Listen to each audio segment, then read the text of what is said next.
ডিনারটা বানিয়েই ফার্স্ট ছেলের জন্য প্লেটিংটা করে নিলাম। Hello everyone, welcome to my another new blogs. So আজকে বানাচ্ছি ফুলকপির তরকারি, বাট একটু নতুন স্টাইলে। বানিয়ে দেখো, চেটে পুটে খাবে, মানে এত সুন্দর হয় খেতে, আমি বলে বোঝাতে পারবো না।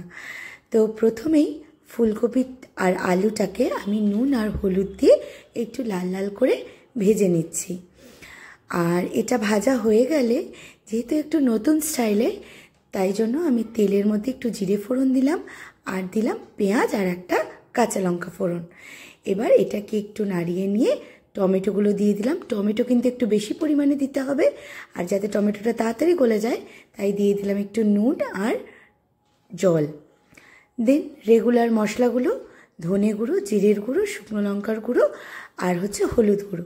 ধনের গুঁড়োটা একটু বেশি দিতে হবে, ওই যে বললাম নতুন স্টাইল। এবার ভালো করে যখন কষে আসবে মশলাটা, তখন অ্যাড করতে হবে একটু বেসন। বেসনটা একটু ভেজেও অ্যাড করতে পারো বা কাঁচাও অ্যাড করতে পারো। এরপরে আমি দিয়ে দিলাম মটরশুঁটি আর দিয়ে দিলাম একটু চিনি।